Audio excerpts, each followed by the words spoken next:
Amigos, ¿qué tal? Qué placer inmenso poder darles la bienvenida una vez más a este su espacio estelar IRMIE Salud. Hoy, como siempre, con un contenido sumamente especial e importante basado en temas de actualidad. Y si hablamos de actualidad, tenemos que hablar del dengue.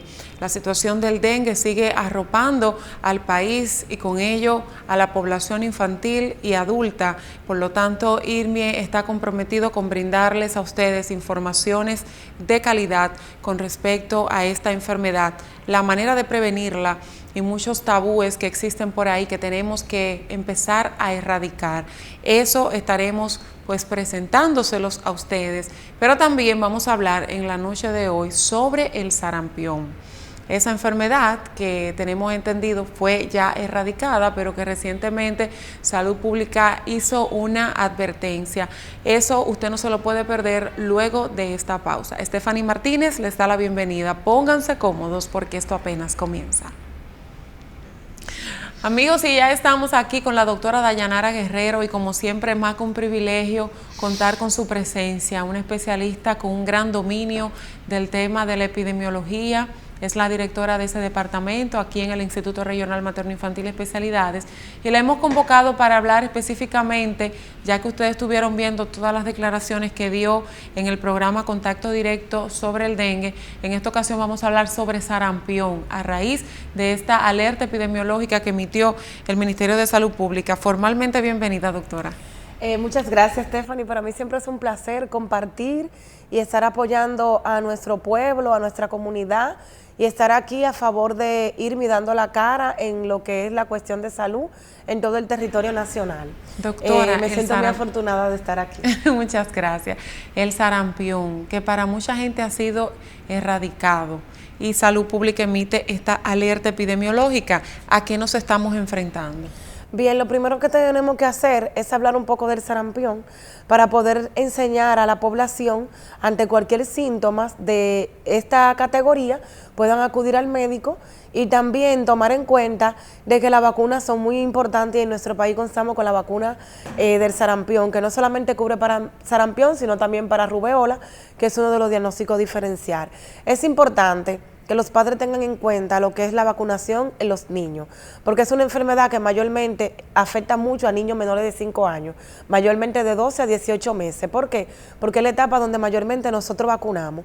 La vacunación y su etapa va a depender de cada país, porque hay países que vacunan pero tienen protocolos con edades diferentes. Es decir, en nuestro país nosotros la ponemos de los 12 a los 18 meses, por ejemplo, pero hay en otros países que te la pueden poner un poco más avanzado. Eso va a depender de ciertas cuestiones y ciertos protocolos que tengan en diferentes naciones. Hay naciones que no están de acuerdo con la vacuna, que no la ponen toda, que ponen una parte, otras no, pero ya es una cuestión de cada cual, de cada país y de cada sistema como esté organizado. Es importante destacar que en nuestro país la vacunación se promueve por Salud Pública, es totalmente gratis, por lo menos las vacunas que son de interés, alerta temprana, alerta epidemiológica y de gran importancia. En nuestro país contamos con todas esas vacunas para los infantes, por lo menos de 1 hasta los 4 años, te constamos con la vacuna. ¿Cuáles son las vacunas que mayormente nos pone Salud Pública a nivel hospitalario?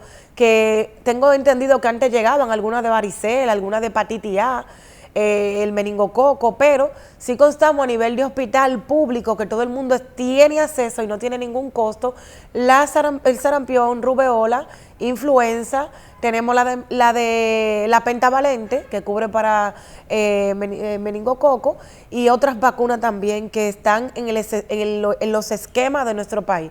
Nosotros vacunamos mayormente también para rotavirus, vacunamos al recién nacido antes de las 72 horas.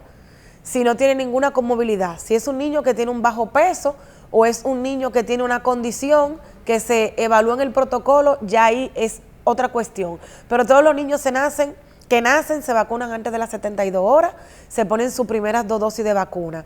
Luego se vacunan a los 2 meses, luego a los 4 meses, luego a los 6 meses, luego al año, luego a los 18 meses, luego a los 4 años, luego un refuerzo a los 6 años, luego a los 14 años y el esquema de hepatitis B, que es de carácter obligatorio realmente obligatorio para promover la salud, pero cada quien es independiente y es dueño de su cuerpo si se quiere vacunar o no. A nadie lo obligan en nuestro país a vacunarse con el hepatitis B, pero es una vacuna que realmente es muy importante.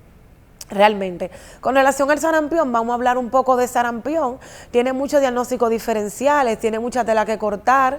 Es un tema muy bonito, es un tema que realmente la población no conoce tanto, al menos que sea una población de una edad un poco mayor, porque antes sí se veía mucho sarampión. Antes, me cuentan a mí que antes había mucho sarampión en la edad tanto pediátrica como adulta, pero ahora vemos poco sarampión, principalmente en nuestro país, porque la vacuna prácticamente erradicó lo que era el sarampión.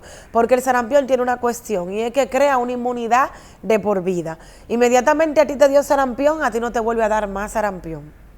Entonces las vacunas protegen contra el sarampión. Entonces lo más importante para esta enfermedad es que estemos al tanto, al día con lo que es la vacuna. Eso me llama la atención, doctora, porque si la vacuna erradica la enfermedad, y en República Dominicana contamos con esa vacuna. Entonces, ¿por qué Salud Pública emite esta alerta epidemiológica? ¿Qué quiere decir?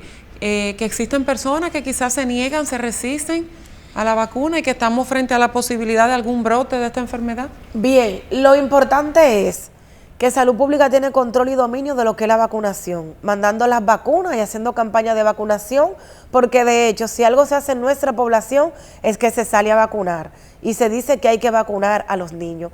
Ahora, ¿cuál es la cuestión en la que estamos pensando nosotros los médicos? Que quizá no sea una teoría científicamente comprobada y analizada, pero tenemos entendido que en la pandemia realmente la población no salió a vacunarse como debió.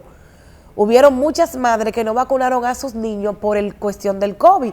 En el COVID sabemos que hubo mucho pánico, los hospitales, las personas no acudían, las personas realmente no acudieron a una vacunación adecuada. Entonces, al no tener una vacunación adecuada, si a tu hijo le tocaba vacuna de sarampión y tú no se la pusiste, te olvidaste de eso, no tiene un esquema completo, tú puedes tener sarampión. Entonces, ¿qué pasa? Sarampión es una enfermedad altamente contagiosa. Es prevenible con la vacuna, pero es altamente contagiosa porque se transmite por las vías aéreas. Toda enfermedad que es transmitida por vías aéreas es muy contagiosa y se propaga rápidamente. Y más con relación al sarampión. Por ejemplo, una paciente infectada de sarampión tose, deja esas goticas invadidas en el ambiente y eso se queda vivo, ese virus, por 2 horas. Es decir, luego que la persona abandona el lugar, el virus queda vivo por 2 horas. Entonces, el que llegue a ese lugar se puede infectar aún no teniendo contacto con una persona porque quedó en el aire el virus y el virus no se muere hasta 2 horas. Es un virus que tiene una latencia vivo en el ambiente por 2 horas, después de un estornudo o después de la secreción o goticas nasales que sean excretadas en el entorno donde la persona que está siendo infectada lo tenga. Debemos de tener en cuenta también que el sarampión es una enfermedad febril, una enfermedad exantemática, una enfermedad contagiosa, pero que es una enfermedad prevenible y que tiene un protocolo de salud muy avanzado, es decir, tiene un protocolo donde se le explica al paciente, a la población, cómo debe manejarse sarampión. Y todos los médicos de nuestro país están capacitados con relación a lo que es el sarampión y a otras enfermedades también parecidas. Debemos de decir que el sarampión consta con las siguientes manifestaciones clínicas. El sarampión, en la primera etapa, la primera manifestación que vamos a tener es una fiebre elevada. Debemos de saber que el sarampión consta con 4 etapas. En esas etapas tenemos la primera etapa que va a ser el periodo de incubación. El periodo de incubación va a ir de los 8 a los 14 días y se puede promover en un periodo hasta 21 días con lo que es la tos, que el síntoma que más persiste en sarampión y el que más tiempo dura en sarampión es la tos. La tos puede durar alrededor hasta de 21 días, una tos secas y una tos perrónea. Esa es la primera etapa.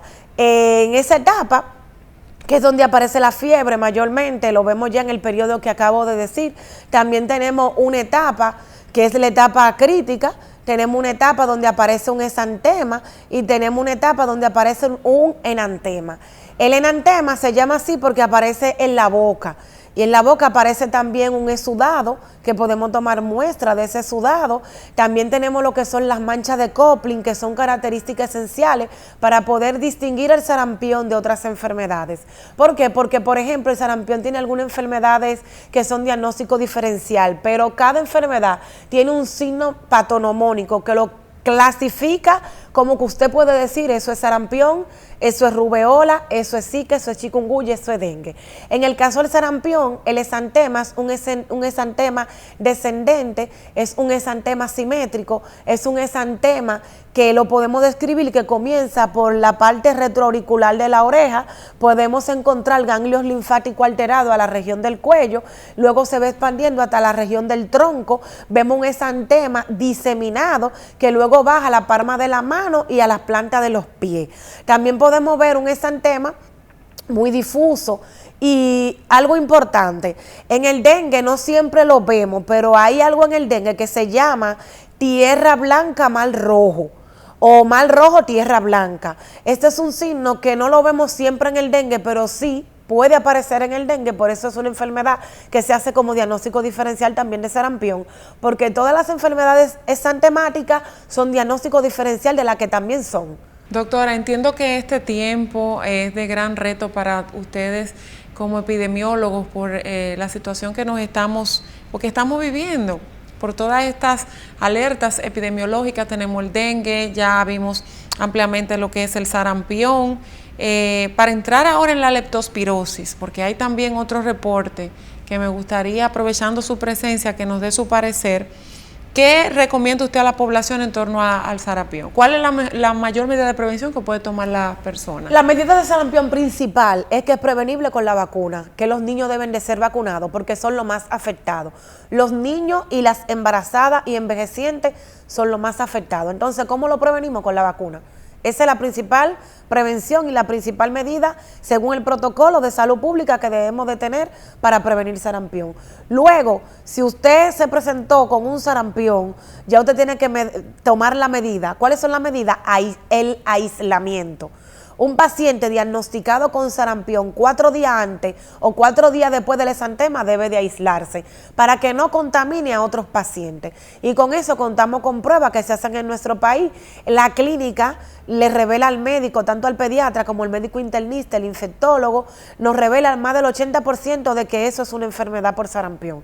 Con el tipo de exantema, que es bien específico para sarampión, también con las manifestaciones clínicas, porque vamos a tener un niño con tos, estornudo, lagrimeo, vamos a tener un niño que puede estar un poco irritable porque tiene afectación de la garganta, de la laringe, de la tráquea, pueden presentar traqueitis, laringotraqueitis, pueden presentar aleteo nasal si son muy pequeñitos, pueden presentar dificultad respiratoria, pueden presentar fotofobia, pueden presentar también fiebre elevada y aparte del exantema también pueden presentar algunos síntomas neurológicos como es la meningoencefalitis, que es algo que debemos de tomarlo en cuenta. Otras complicaciones que se pueden tomar debemos de tener en cuenta dependiendo del rango de edad. Los niños vamos a tener complicaciones con neumonía, vamos a tener complicaciones con bronquiolitis, el croup viral, vamos a tener laringotraqueitis, vamos a tener neumonía, vamos a tener complicaciones con el virus del sincitial respiratorio, con el virus de la influencia, y en las complicaciones neurológicas vamos a tener la meningoencefalitis, como ya había dicho, entre otras.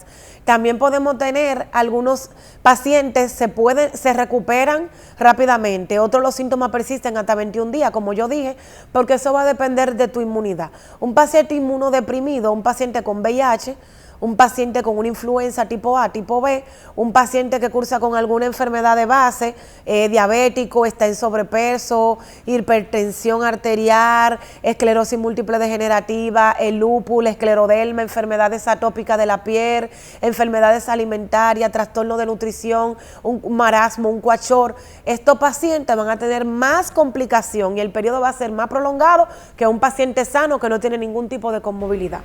Otro tema, doctora, que tiene que ver con la especialidad que usted maneja, que es la epidemiología, es el tema de la leptospirosis. Según un medio de circulación nacional, dice que durante los primeros 7 meses de este año, el país ha registrado 23 muertes y 259 casos de leptospirosis. Exactamente. ¿Qué pasa con la leptospira? Nosotros sabemos que tenemos muchos extranjeros y nosotros también tenemos una cuestión, que somos un país tropical, un país que tenemos un periodo de alrededor desde junio, julio, hasta octubre. Y que tuvimos la tormenta Franklin y luego otra más. Y de lluvia. También. Hemos tenido periodos donde vienen muchas tormentas, 10, 15 tormentas una tras de otra. Entonces, en la leptospira hay un factor importante que controlar. La lluvia no la podemos controlar definitivamente, pero sí podemos controlar los criaderos, porque la leptospira es una espiroqueta. Es una enfermedad prevenible, curable, un tratamiento bastante barato, asequible a la población, que de hecho lo podemos comprar en la botica popular. El tratamiento no es costoso ni para el país, ni para el gobierno, ni para la sociedad médica.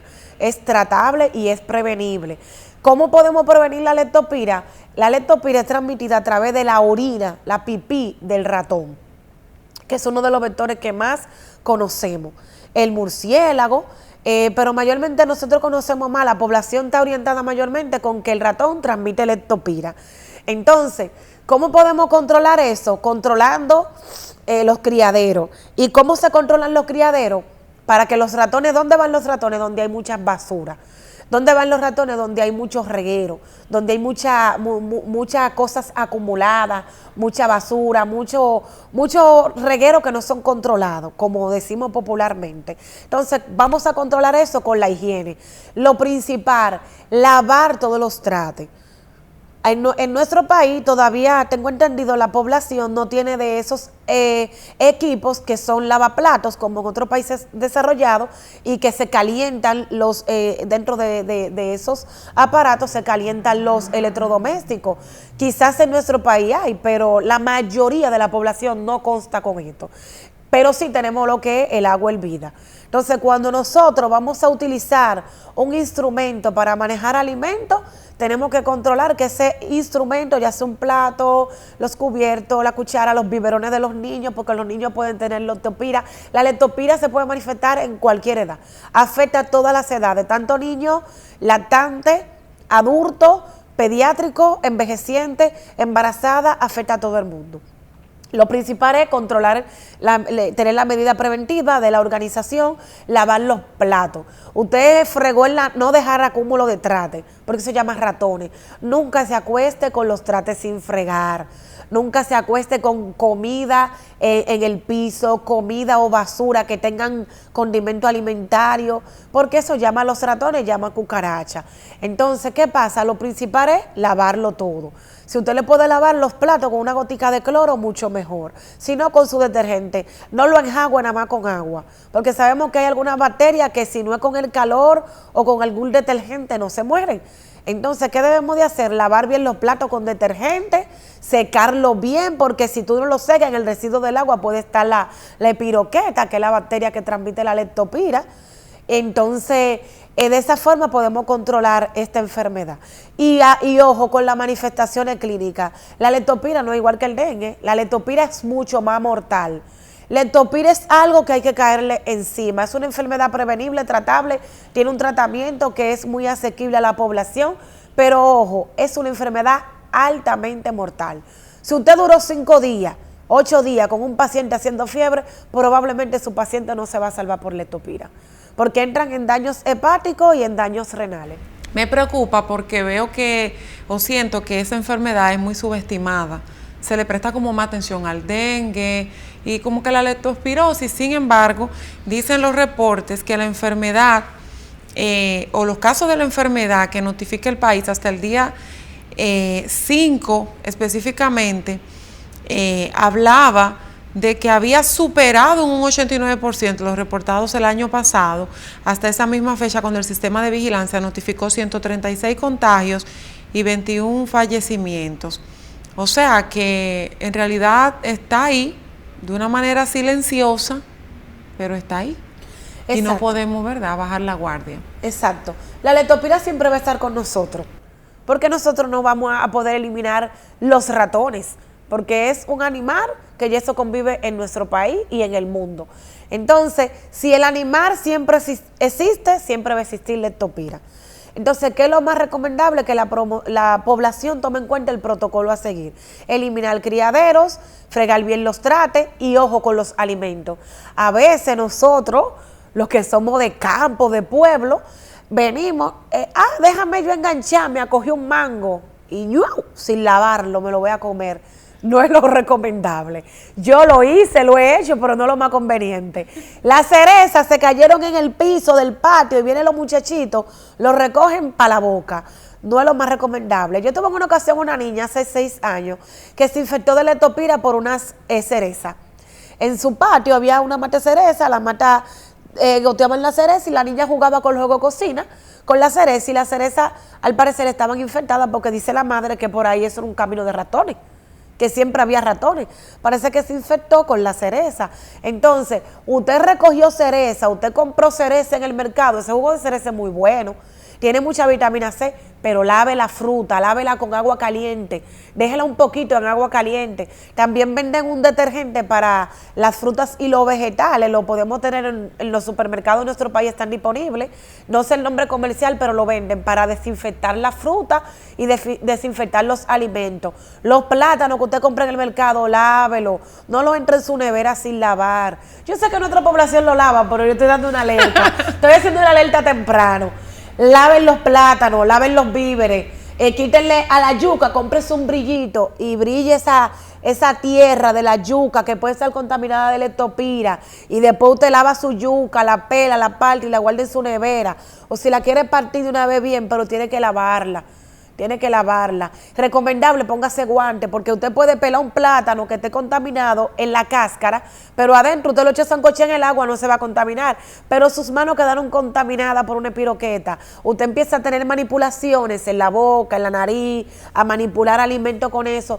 Hay que evitar la medida de contaminación y propagación de esta enfermedad. Así es, pues doctora, muchísimas gracias por haber compartido con nosotros y ofrecer al público, ¿verdad?, todas estas orientaciones tan importantes en este tiempo tan difícil en el que no solamente la República Dominicana, sino el mundo está viviendo frente a las epidemias. Señores, a prestar atención y a poner en práctica todas estas medidas señaladas por la directora de epidemiología del IRMIE, la doctora Dayanara Guerrero. Si usted quiere tener una cita directa con la doctora, denos los números, doctora. Bueno, ahí hay una cuestión. Lo que pasa es que nosotros los epidemiólogos solamente estamos para orientar a la población, hacer las alertas, los levantamientos y trabajar en cuestión de los brotes. Hay varios tipos de epidemiólogos. Hay epidemiólogo analítico, hay epidemiólogo de campo, hay epidemiólogo especializado en enfermedades tropicales también. Hay muchas ramas de nuestra especialidad, pero realmente ya quienes manejan los tratamientos, los diagnósticos y los ingresos de los pacientes son los infectólogos pediátricos y los infectólogos de adultos. En nuestro centro, nuestro materno infantil IRMI, contamos con las 2 especialidades. Tanto tenemos infectólogo pediátrico, que es la doctora Niobi Paulino, como también tenemos el infectólogo de adultos, que es el doctor Asensio, tengo entendido. Tenemos la doctora Por como médico internista, tenemos el doctor Mansueta y entre otros especialistas. Estoy yo como epidemióloga para colaborar junto de esos departamentos para poder hacer los levantamientos, poder tomar en cuenta que no se siga propagando. ¿En qué sentido? Si un médico internista me reporta que tiene una leptospira, pues ¿qué yo debo de hacer como epidemiólogo? Hacer un rastreo. ¿A qué zona pertenece ese paciente? ¿Dónde vive? Investigar si hay otros pacientes que han tenido contacto y entonces de esa forma poder medicarlo a tiempo y poder hacer el levantamiento, hacer la alerta temprana para evitar un brote y que se siga propagando. Excelente explicación. Muchísimas gracias, doctora, y que el Señor la siga bendiciendo. Amén. A ustedes, gracias por la sintonía. Nos vamos a una breve pausa y ya regresamos. Hasta aquí su programa IRMIE Salud. Gracias por el favor de su sintonía. Nos vemos en un próximo encuentro y que el Señor les bendiga.